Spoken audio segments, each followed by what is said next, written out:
There were voices and thunders and lightnings and an earthquake, and there was hail and fire mixed with blood.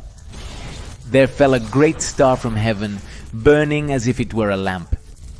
And I looked, and heard an angel flying through the midst of heaven, saying with a loud voice, "Woe, woe to the inhabitants of the earth!" With these quotes from the book of Revelations, which is also known as the book of Apocalypse from the Bible, begins one of the greatest stories that DC has ever told. Like every superhero story, it's a tale of good versus evil. But beyond that, Kingdom Come by writer Mark Waid is a story about perspectives of what good really is and how evil can be born from inaction or even our best intentions.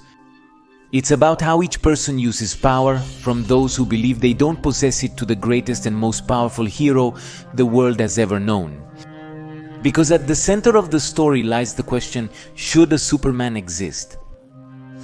In this video, we're going to delve deep into this comic to see what makes it so special and why it's considered one of the best DC stories ever written. For that, we'll be gradually analyzing the story, examining the biblical and mythological references, and paying close attention to the moral dilemmas. This is one of the most requested videos from me in 6 years. I'm Go, the Geek Monitor, and today we're finally going to take Kingdom Come very seriously.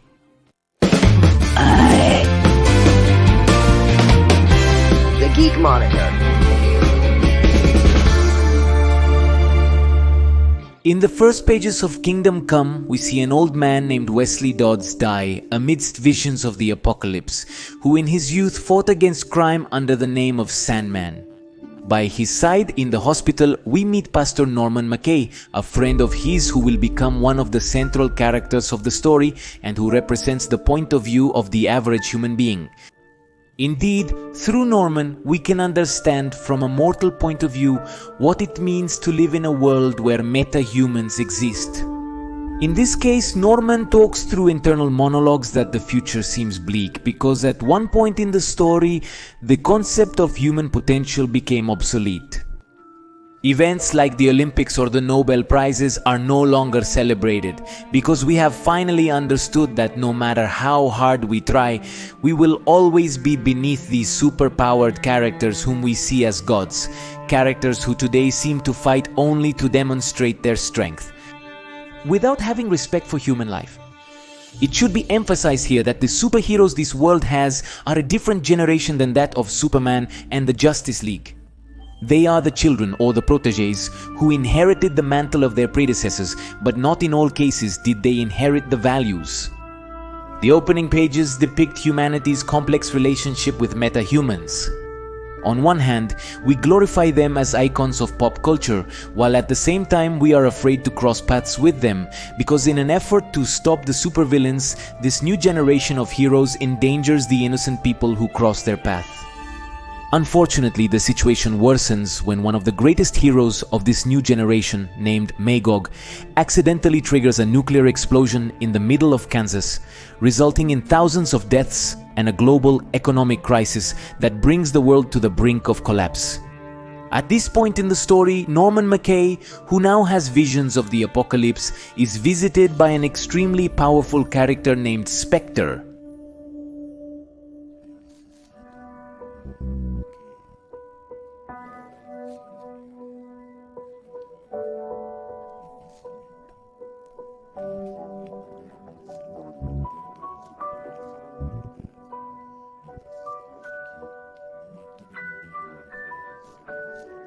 To be. Armageddon is approaching fast, but you know that. You have the dreams. Do you see? Inside my mind. Of my soul. Are you an angel? From a guy. A higher power has given me the task of punishing those who are responsible for the impending evil. A long time ago I would have judged quickly, clearly, but my abilities are not what they once were. To carry out my task, I must anchor myself to a human soul that seeks justice. But I don't. It will do. This is one of the most important points of the comic, as it tells us that there is an evil looming and someone has to be punished for it. But the root of that evil is very hard to see. So this is when Norman McKay, a human being who regularly sees the gods from afar, becomes a key character within the story. He basically becomes our eyes. When we read a comic, we usually become a kind of omniscient spectator. That is, we are much more aware of the overall situation of the story since we know what the heroes and villains are doing. We know secret identities, and we even have access to the characters' internal monologues. In this case, Norman McKay becomes this kind of omniscient spectator, with the difference that he does it within the comic, and in the same way that we judge in a story who was right, Spectre asks him to be the one to judge where the evil is in the same way that we would do it. So the first thing Spectre does is give Norman the text. He secretly takes him to spy on several of the heroes of the past generation to find out what they are doing and why they are not doing anything to help the world. Here, in a conversation between Wonder Woman and Superman, Norman realizes that the Man of Steel has been secluded in his fortress of solitude for a long time, away from the humanity he swore to protect, and without him, without his guidance, this whole generation of heroes simply will not take action. So here the situation gets complicated, as it is not only a conflict between humans and gods, but between humans and two generations of gods with different values. And these types of stories abound in mythology, but the most important one is a Greek story known as the Titanomachy. According to Greek mythology, Gaia and Uranus begot the first generation of gods, the Titans. Among these, the most important was the god Kronos, who overthrew and castrated his father to seize power. When Kronos began having children with his sister Rhea, he started eating them so that none of his children would overthrow him as he did his father. However, Rhea saved her son Zeus from this fate, who eventually grew up, rescued his siblings from their father's stomach, and led them in a war that signified the clash of two generations of gods, the Titans against the Olympians, which was known as the Titanomachy, a war that Zeus won along with his siblings. When all hope seems lost, Norman McKay witnesses how a wind, a fierce gust of movement, bends the metal and changes the course of rivers. Superman had returned to save the world, and people were happy about it. Unfortunately, Norman knew this was not the end of the apocalypse, but the beginning. When the seven angels descend from heaven, a biblical passage that is represented by Superman's new Justice League, and make their appearance at the UN, the world listens attentively to their message. Good afternoon. Perhaps many of you remember us. We've been absent for a while. That was our mistake. In our absence, a new race of metahumans has risen, self-proclaimed heroes who are not willing to preserve life or defend the defenseless. A legion of vigilantes who have perverted their great powers and have failed the responsibilities that come with them. We have returned to teach them the meaning of truth and justice. Together we will guide this new race with wisdom, and if necessary with force. Above all, we will restore order. We will make things right again. Here are two very important points to highlight. The first is that this statement from Superman, even though he uses words like guide or wisdom, it really feels like a direct attack on the new metahumans. Not only that, but they are indirectly telling humans, we are going to solve the problem that you couldn't. And this makes the governments in the comic feel like they are no longer masters of their own destiny. So even though Superman's intention was good, the consequences are not. The second point is that Superman is in a war that all mythological stories tell him he cannot win. In this story, Superman is Zeus leading his Olympian brothers in a war against the new generation of gods, with the difference that this time he leads them in a war that every culture says they are destined to lose. Since in all these stories of two generations of gods facing each other, it is the new generation that eventually comes out victorious. If we look at it from the biblical side, Superman's second coming refers to the second coming of Christ. However, this also points towards the arrival of the apocalypse. Another very interesting point is that at this point in the story we realize that there is another group led by Batman who sees Superman's return as a big problem. Bruce believes that humans should be masters of their own destiny and not depend on an alien to solve their problems. So the question here is, did Superman do well in returning? Or perhaps it was better to let humans solve our own problems.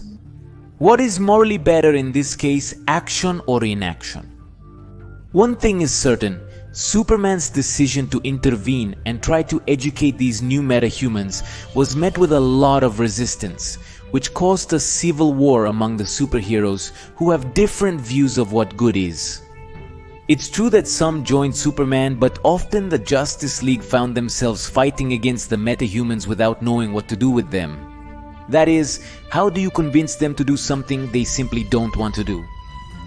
Here we see that Wonder Woman proposes the solution of creating a prison for metahumans where they can contain the threats, something with which Clark initially does not agree. But what did he expect would happen when he started this war?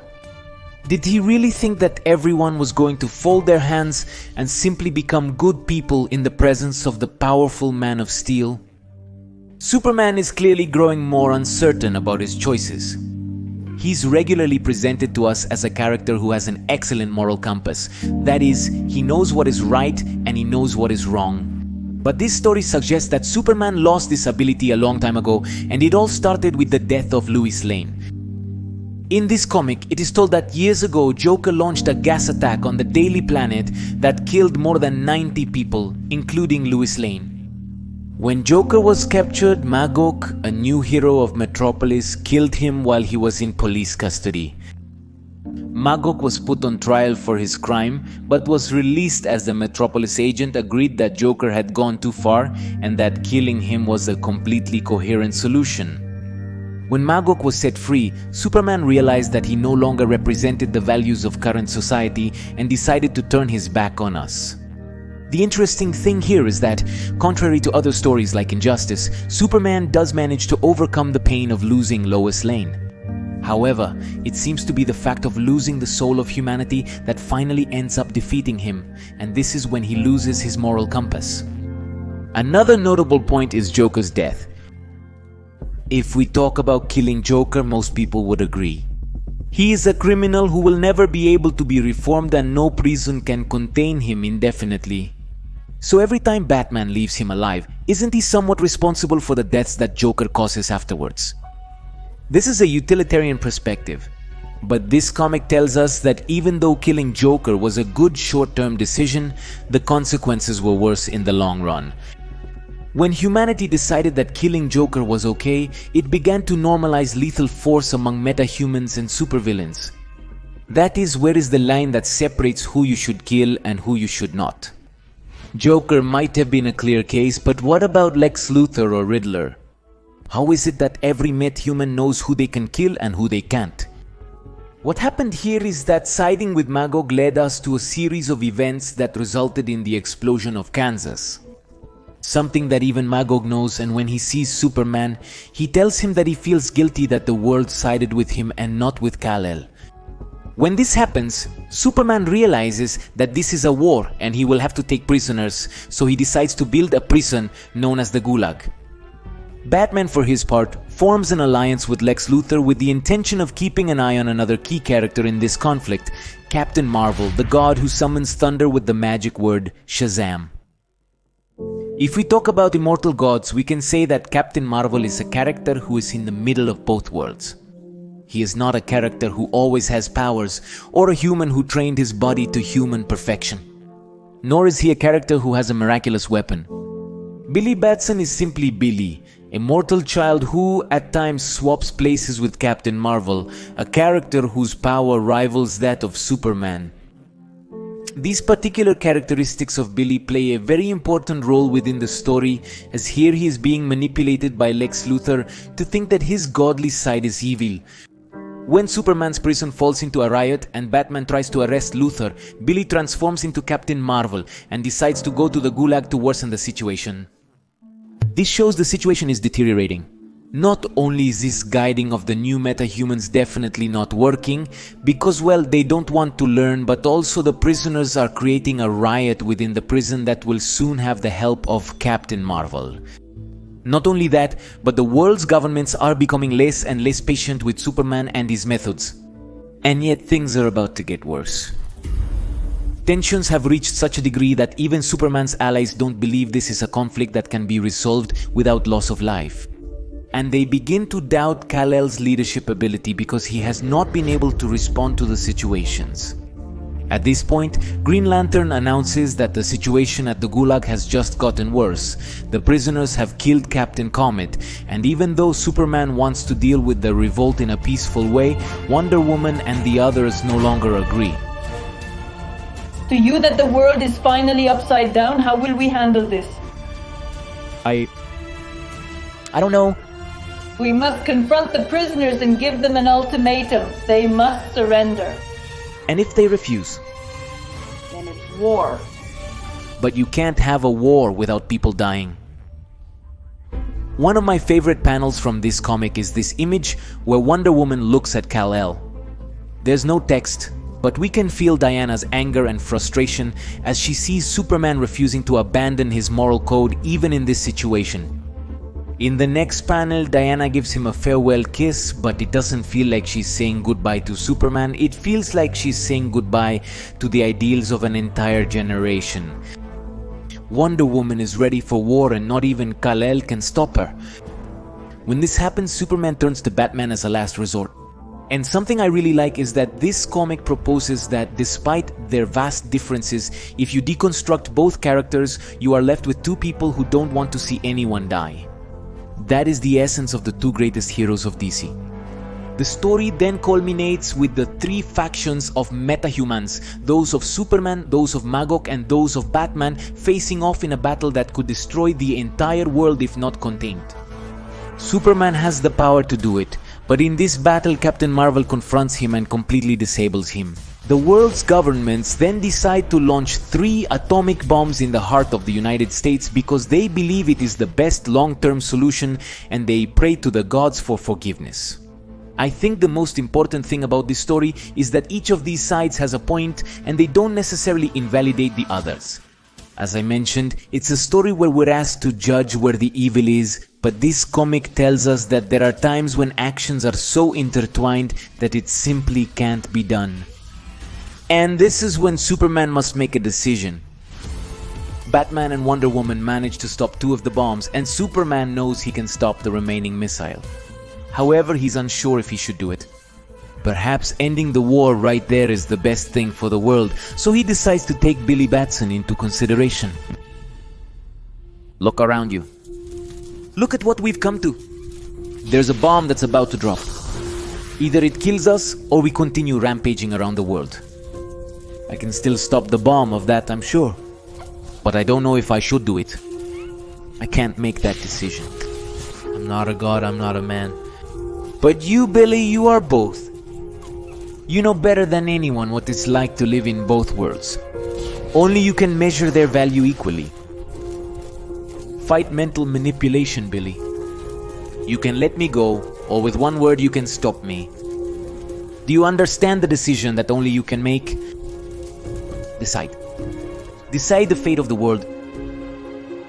Billy then transforms. He stops Superman and detonates the bomb in the air, shouting his magic word one last time.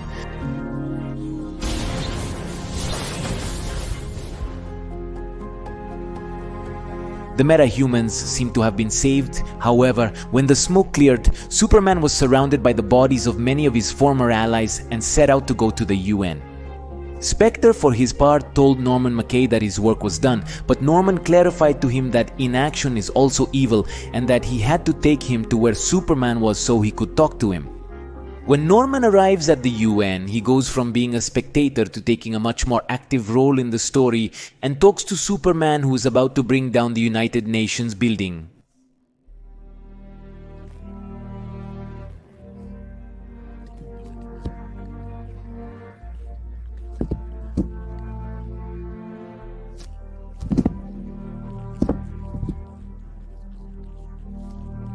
What they fear, they won't forgive you for this, Clark. Forgive yourself. Who are you? Why are you here? To bear witness. Listen to me, Clark.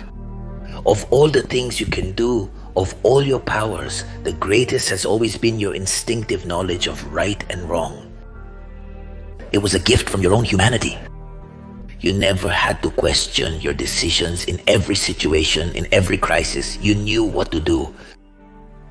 But the moment you made the super more important than the man, the day you decided to turn your back on humanity, that almost cost you your instinct completely.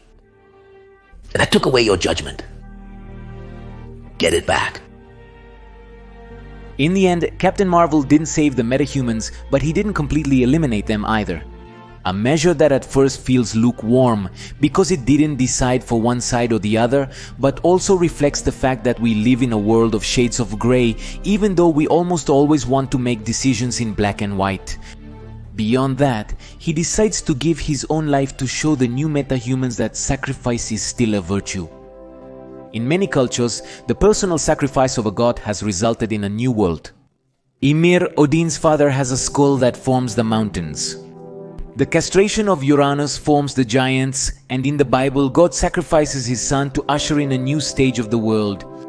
In this sense, Captain Marvel fulfills the same purpose by creating a world of coexistence where metahumans can learn to live with humans, walking among them instead of above them. Similarly, Spectre says goodbye to Norman McKay, telling him that perhaps he is more like the gods than he believes. And this makes a lot of sense because, according to various religious traditions, we humans are made in the likeness of the gods, and according to other positions, it is we who create the gods according to our characteristics. Whichever position you prefer, we humans have that divine potential, and their problems are also a reflection of what happens to us, and I think Kingdom Come is proof of that. If you notice, it's a comic that tells us about universal truths through a superhero story where this complex relationship between us, our children, and our parents is explored.